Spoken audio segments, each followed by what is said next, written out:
ఒకప్పుడు personal loan తీసుకోవాలంటే చాలా పెద్ద ప్రాసెస్ ఉండేది. బ్యాంకుల్లో లోను కోసం దరఖాస్తు చేస్తే ఆ వ్యక్తి ఆదాయ వివరాలన్నీ పరిశీలించిన తర్వాత రుణం మంజూరు చేయాలా లేదా అని నిర్ణయించేవారు. ఈ ప్రాసెస్ మొత్తం 2-3 వారాల నుంచి నెలల సమయం పడుతుండేది. ఇప్పుడు పర్సనల్ లోన్ తీసుకోవాలంటే మంచి క్రెడిట్ హిస్టరీ ఉంటే ఆన్లైన్లో 10 నిమిషాల్లో రుణం పొందవచ్చు. కానీ ప్రస్తుతం సోషల్ మీడియాలో వచ్చే లోన్ యాప్లను నొక్కి మనకు కావాల్సిన అమౌంట్తో పాటు మన వ్యక్తిగత వివరాలు పొందుపరచాల్సి ఉంటుంది. ఈ క్రమంలోనే మన ఆర్థిక అవసరాలను ఆసరాగా చేసుకుని వేధింపులకు, ఆర్థిక మోసాలకు పాల్పడే ఫేక్ లోన్ యాప్లు పుట్టగొడుగుల్లా పుట్టుకొస్తున్నాయి. ఈ రుణ యాప్ల వలలో చిక్కుకుని కొందరు విలవిల్లాడుతున్నారు. తమ అవసరాల కోసం రుణాలు పొందిన వారి నుంచి అంతకు పదింతలు వసూళ్లకు పాల్పడుతున్నారు. ఒకవేళ డబ్బులు కట్టకపోతే మొబైల్లో ఉన్న డేటా దొంగిలించి ఫోటోలు మార్ఫింగ్ చేసి కాంటాక్ట్లో ఉన్న అందరికీ షేర్ చేస్తామంటూ బెదిరింపులకు పాల్పడుతుంటారు. వీళ్ల వేధింపులు తాళలేక ఆత్మహత్యలకు పాల్పడిన సంఘటనలు కూడా గతంలో ఎన్నో ఉన్నాయి.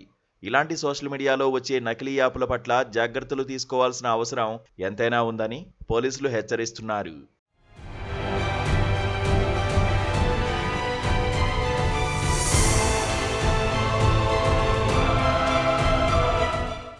అయితే తమ అవసరాల నిమిత్తం డబ్బు కోసం సోషల్ మీడియాను కొంతమంది వేదికగా చేసుకుంటున్నారు. అందులో వచ్చే ప్రకటనలకు ఆకర్షితులై లింకులు క్లిక్ చేసి తమ వ్యక్తిగత సమాచారం ఇవ్వడంతో వారి మొబైల్లో ఉన్న డేటాను సైబర్ నేరగాళ్లు కొట్టేస్తారు. మొత్తం మన మొబైల్లో ఉన్న అన్ని కాంటాక్ట్ నెంబర్లు, ఫోటోలు, డేటాను యాక్సెస్ చేసుకుంటారు. ఇది లోన్ తీసుకున్న వారి పాలిట శాపంగా మారుతోంది.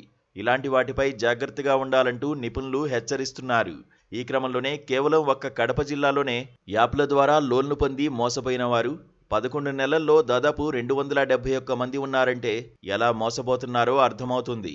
ఇక లోన్ యాప్ల ద్వారా లోన్ తీసుకున్న వారి దగ్గర తీసుకున్న డబ్బుల కంటే దాదాపు 42 లక్షల వరకు అధిక వసూళ్లకు పాల్పడ్డారు. దీంతో లోన్ యాప్ నిర్వాహకుల వేధింపులు తాళలేక చివరికి పోలీసులను ఆశ్రయిస్తున్నారు. ఇటీవల కడపకు చెందిన ఓ వ్యక్తి వ్యాపార అవసరాల నిమిత్తం 32 లక్షల రూపాయలు ఈ నకిలీ యాప్ల ద్వారా లోన్ పొందారు. అయితే అతను తిరిగి డబ్బులు చెల్లిస్తున్నా మిగతా డబ్బులు కూడా కట్టాలని, లేకుంటే నీ ఫోటోలు కాంటాక్ట్లందరికీ పంపిస్తామని బెదిరింపులకు పాల్పడ్డారు. దీంతో మోసపోయానని గ్రహించిన సదరు వ్యక్తి పోలీసులను ఆశ్రయించాడు. అందుకే నకిలీ లోన్ యాప్ల పట్ల అప్రమత్తంగా ఉండాలని పోలీసులు సూచిస్తున్నారు. సైబర్ నేరగాళ్ల చేతికి చిక్కి మోసపోకుండా ఉండాలంటే ఆన్లైన్లో కనిపించే అనవసరమైన లింకులపై క్లిక్ చేయకుండా ఉండాలని చెబుతున్నారు.